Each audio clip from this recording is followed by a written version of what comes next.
దేశంపై ప్రేమ, రాష్ట్రంపై స్వార్థమా?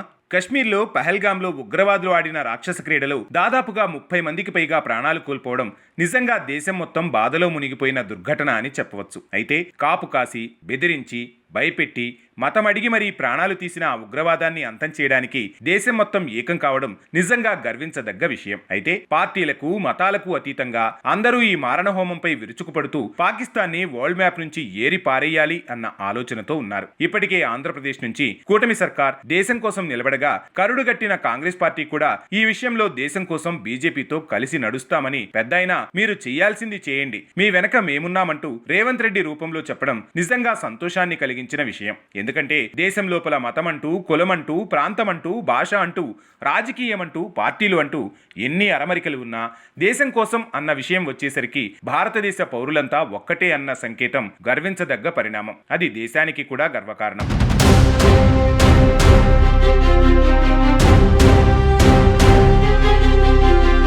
ఇదిలా ఉంటే ఈ హడావిడిలో మన రాష్ట్రం ప్రతిపక్ష హోదా కూడా లేని జగన్మోహన్ రెడ్డి కూడా మిథున్ రెడ్డి రూపంలో మోడీ సాబ్కి ఒక మెసేజ్ పంపించాడట. అదేంటి అంటే, మీరు తగ్గొద్దు, వెనకడుగు వేయొద్దు, ఉగ్రవాదుల అంతు చూడండి అంటూ మోడీ సాబ్కి అల్టిమేటం ఇచ్చేశాడట. అదేంటి, రాష్ట్రం విషయంలో, రాష్ట్రాభివృద్ధి విషయంలో అంత స్వార్థంగా వ్యవహరించే జగన్ సడన్ గా దేశంపై ఇంత ప్రేమ ఎందుకు అంటే, ఎంగిలి చేత్తో కాకిని కూడా కొట్టని జగన్, పిల్లికి కూడా బిచ్చం వేయని జగన్ దేశం కోసం ఇంతలా ఉదార స్వభావంతో మాట్లాడటం ఏంటా అని అందరూ ఒక్కసారిగా అవాక్కయ్యారు. అయితే ఆ విషయంపై కాస్తంత లోతుగా పరిశీలిస్తే అర్థమైన విషయం ఏంటంటే, జగన్ రెడ్డి పాపం దేశంపై ప్రేమతోనో లేక ప్రజలపై ప్రేమతోనో మోడీ సాబ్కి తన వైపు నుంచి సందేశం పంపలేదు. కేవలం తన స్వార్థం కోసం, తనను తాను రక్షించుకోవడం కోసమని అర్థమైంది.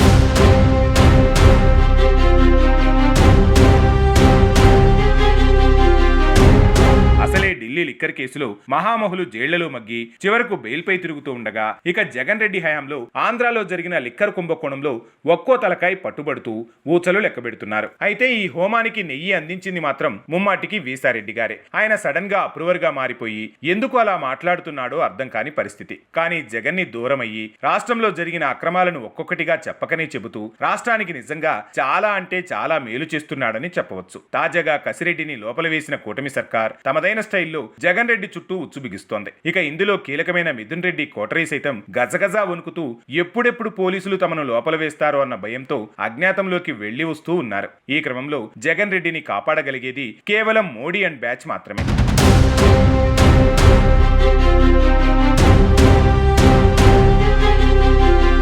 వక్ఫ్ బిల్లు విషయంలో జగన్ రెడ్డి చేసిన పనికి మోడీ అండ్ పార్టీ జగన్ పై కాస్త కోపంగా ఉన్నట్టు అర్థమవుతుంది. మరి ఈ క్రమంలో జగన్ కీలకంగా జరిగిన లిక్కర్ కుంభకోణం విషయంలో కేంద్రం కాపాడే విధంగా జగన్ మోడీకి భజన మొదలుపెట్టాడు. కానీ ఇప్పుడున్న పరిస్థితులు, మరోపక్క జగన్ చేస్తున్న తప్పులు అన్నీ బేరీజు వేసుకుని మోడీ అండ్ టీం ఎలా రెస్పాన్స్ ఇస్తుందో చూడాలి. ఎందుకంటే ప్రస్తుతానికి మోడీకి ఉన్న బలం పుణ్యమా అని జగన్ అండ్ కో పార్టీతో పనిలేదు.